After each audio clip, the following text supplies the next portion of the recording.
Hey guys, welcome to my channel. This video shows how I made the tiles for the staircase.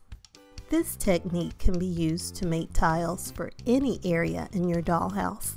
You could use these for floors, countertops, a backsplash, or even a tray, just to name a few examples.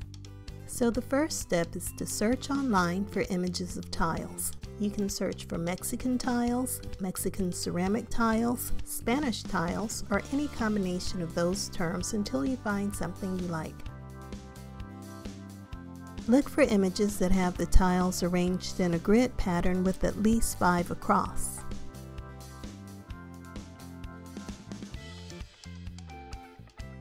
When I found the one I wanted to use, I copied and pasted it into Microsoft Word. If you wanted to use this for something like a tabletop or a backsplash or anything like that, then you would just resize the image as is to whatever size you need.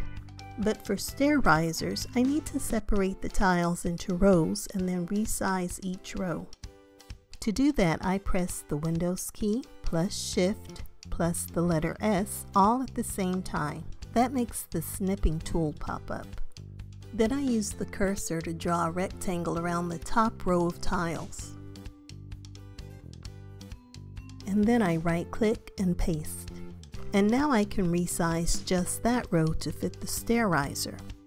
And to do that, I right-click and scroll down to Size and Position, and then I uncheck the box that says Lock Aspect Ratio, and I change the height to 63/100ths of an inch. And I change the width to 2 3/10ths of an inch. And now it's the right size to fit the riser. I made it just a tiny bit larger so I could easily cut it out without losing any of the pattern. Now I'm doing the same thing to the second row.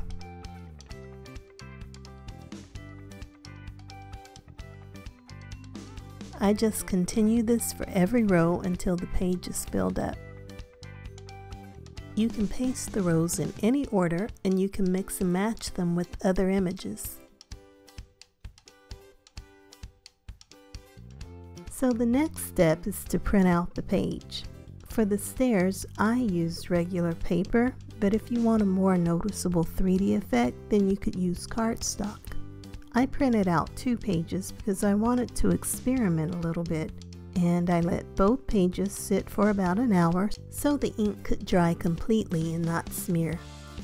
For the first page, I used High Gloss Mod Podge. I'm using a sponge brush to apply a thick coat.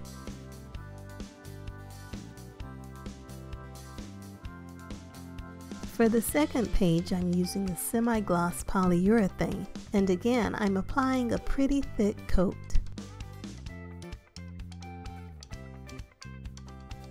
I let both pages dry overnight, and here are the results. The Mod Podge is on the left and the polyurethane is on the right. They both dried shiny and clear, though the polyurethane does have a slightly yellowish tint that's only noticeable on the white areas of the paper. It doesn't take away from the look of the tiles at all. From a distance, they both look good and they're almost identical, but up close you can see that the Mod Podge left visible brush strokes.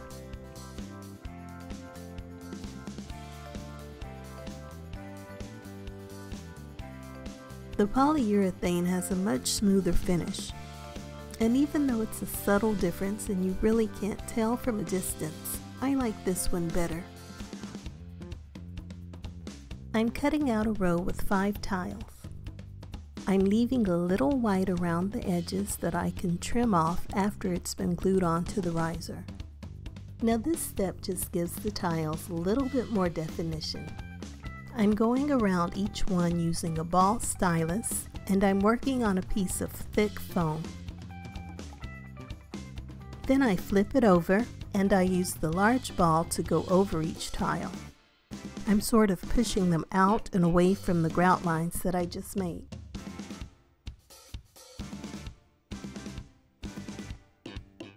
And now it's ready to be glued to the riser. I use my X-Acto knife to trim the paper from the edges, and that's it. Now I can glue the riser to the tread to make the steps. There's a link down below to the video that shows how I made the staircase, so be sure to check it out if you haven't already seen it. Don't forget to comment, like, and subscribe. Thanks for watching.